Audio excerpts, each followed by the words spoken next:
Abu Hurayra radhiyallohu anhu dan rivoyat qilinadi. Payg'ambar alayhisalom aytayotdilar: Quyosh chiqqan kunning eng yaxshisi juma kunidir. Unda odam xalq qilingan, yaratilgan. Unda u jannatga kiritilgan. Unda u jannatdan tushirilgan. Unda bir soat borki, qaysi bir musulmon banda o'sha soatda namoz o'qib, Allohdan biror narsa so'rasa, Alloh albatta unga so'ragan narsasini berur dedilar.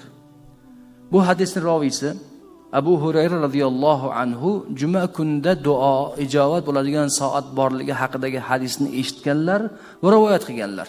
Lekin qachon o'sha soat ekanligini bilmas ekanlar. Va Abdullah ibn Salom radhiyallohu anhu ni ko'rib, oldin Yahudi bo'lib, Yahudi dinida olim bo'lgan, keyinchalik musulmon bo'lib, sahoba bo'lgan, musulmonlar sahobalarning olimlaridan biriga aylangan Abdullah ibn Salom radhiyallohu anhu ni ko'rib, unga ushbu hadisni zikr qildim deyaptilar o'zlari Abu Hurayra. U menga dediki, men o'sha soatni bilaman dedilar. Juma kuni duo qabul bo'ladigan soat bor ekan. O'sha soatni Ibn Salom bilaman dedilar. Menga uning xabarini ber dedim deyapti Abu Hurayra. Uning haqida menga baxillik qilma. Ya'ni ayt uning qachonligini. U soat asrdan so'ng quyosh botguncha dedi. Juma kuni asrdan quyosh botguncha, asrdan so'ng quyosh botguncha dedi Abdullah ibn Salom.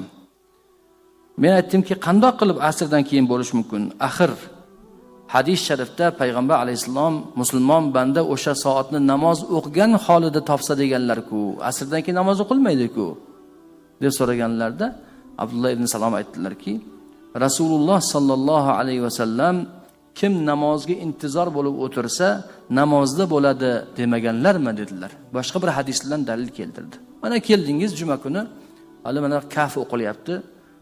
Ma'ruza tinglayapsiz, juma namoziga muntazir bo'lib turibsiz, ya'ni kutyapsiz. Siz namozdagi holatda bo'lasiz. Namozdagi holat savobingizga yoziladi. Ha dedim dedi Abu Hurayra.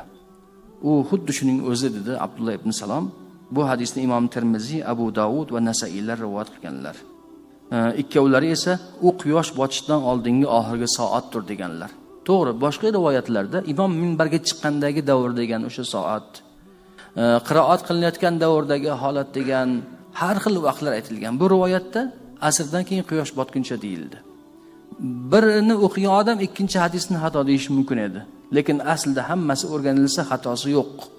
Bu yerda xuddi Qadr kechasi Ramazonga yashirilganday, o'sha soat juma kunining vaqtlariga, soatlarga yashirib qo'yilgan. Agar aniq palon vaqtda deyilganda edi, hamma o'sha soatda duosini, ibodatini qilib qolgan mahal suyanib bemalol bo'lib qolgan bo'lardi. Buni topish uchun juma kunini faqat ko'proq ibodat bilan, xayrat bilan o'tkazishga banda demak harakat qiladi.